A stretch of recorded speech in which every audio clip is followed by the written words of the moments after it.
So I had a thought. Okay. So when we recorded with, well, no, you remember a few weeks ago, I think it was before we started the post shows. Okay. Might have been the night we decided to start the post shows.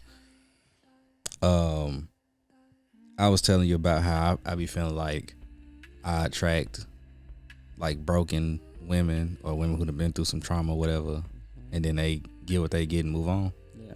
Use an emotional safe space for them to Right. put their pieces back together. So when we did the episode with Queen, and you brought up you saying that my gift was being an anchor, that put stuff into perspective for me. Look at me. Shout out to me. Okay. Shout out to you. Okay. And because if we keep the analogy going, ships don't drop anchor forever. They drop anchor so they can fix what need to be fixed, and then they move on. Damn. Yeah. Which is like, to a degree, I'm right. Yeah. You know, but at the same time, it's like, now where does that leave me? Right. As the anchor. As the anchor. Because shit is gonna continuously need to be fixed and addressed. Right. But me as a person, I'm not gonna just let you keep coming in and out. Right. So it's like, yes. Right. where does that leave Right. me as the anchor? Right. Damn, that's deep. First of all, yeah, you drop the anchor so the shit won't move, so you can fix the shit, and then you pull the anchor back up so it can go on. Yeah. Damn. Cause like when I call you the anchor, I definitely didn't think of it in that way, but definitely think of a grounding. Maybe should be what we're going for.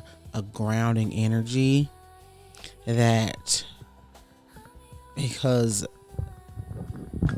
the women, I only know of one, woman that, is in that space, but the up and downs, the emotional roller coaster that I saw her go through, and then you were just steady. Yeah. Like, there's definitely,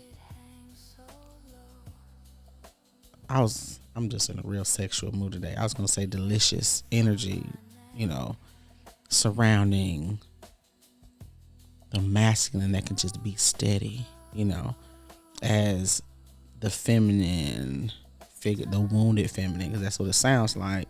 You attract wounded feminine, energy, where you trying to figure it out and whatever.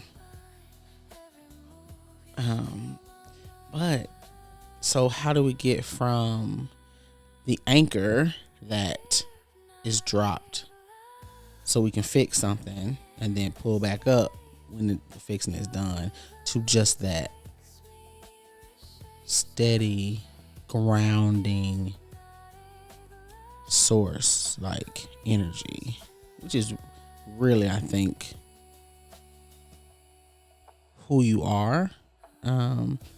It's just, I don't know the difference between like choosing, we attract people and we choose to engage with them. You know what I'm saying? Like, if you're light, you're going to attract dark and you're going to attract light. And as healers, or as people that, have healing energy, like, okay, we kind of gravitate towards the broken or towards the darkness, or, that's just kind of what we do.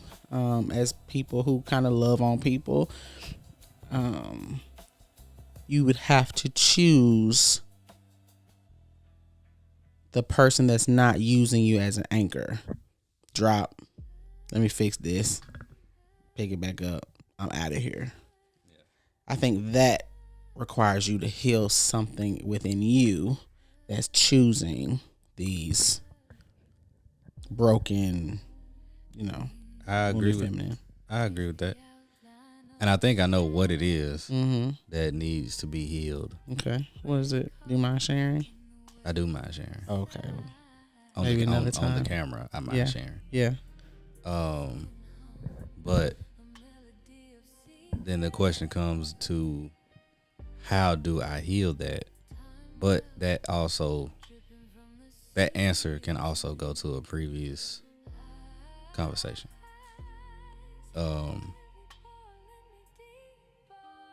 But yeah, that's kind of, and to also keep the analogy going, when the anchor shifts, you feel it on the ship, which is why some conversations were had about my position changing, which led to even more confusion, I'm gonna say. Because of the anchor move, it's unsteady. Oh shit! Yeah. Oh, what the fuck? You know, it's some panic ensued because oh shit, like we need the anchor so we can get whatever the fuck done. Which, because I'm thinking codependency, like, you know what I'm saying, like the anchor should be able to shift if you're not relying on the anchor to get the whatever shit done. But I mean, you're relying on the anchor, you know, so that's codependency. So it's, you know, the anchor analogy, but I mean, relationship codependency, like that's a thing, and it's not healthy, you know. Yeah. And because I'm thinking about past relationships, most of them, that's the role that I played. If not, at least going. I'm thinking back even to middle school. That was the role that I played. You know, and the degree to which I played that role, you know, changes. Right. But it was definitely still there. Every woman that I dealt with was something deep down that was wrong. Whether they fixed it or not, or got some type of epiphany or not with me, you know, that varies depending on the person and how long we was together. But for a lot of them, that's what it seemed to be. Looking back on it, obviously you don't feel it, you know, in that moment, but in retrospect, it's like, damn. What I've learned here recently, just in the past, I would say about 2 years, that as within, so without. So relationships, whether they're romantic or whatever, they are mirrors. So it goes back to, there's something inside you that has to heal, that needs healing, so that won't be true within your relationships. You know, off camera, we talk about, like, you know, how, because I would need to know, you know, the thing. Yeah. But I think we've talked about it before. We probably have. We have a lot of great fucking conversation.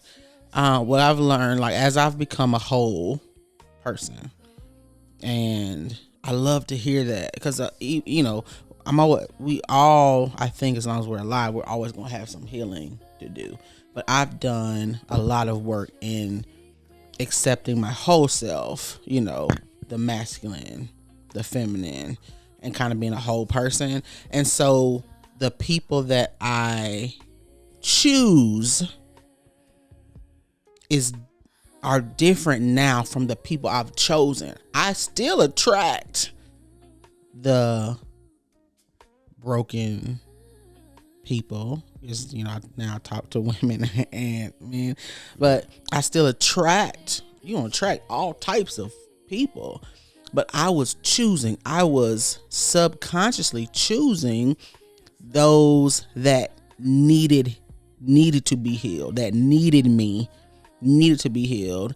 And it was really because there's something that I needed to heal.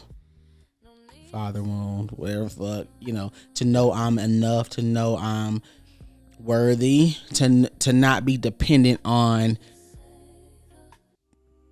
people needing me for the worth, you know. Oh, they need me, so I'm valuable, I'm worthy. You know what I mean? So the people that we choose is significant, not necessarily the people that we attract, because we're going to attract all types of everyone. Broken,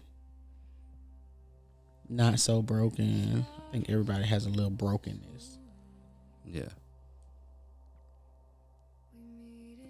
And that also gave me a couple more answers. So we'll see. I'll do some introspection and talk to my therapist about it. Yeah. Good.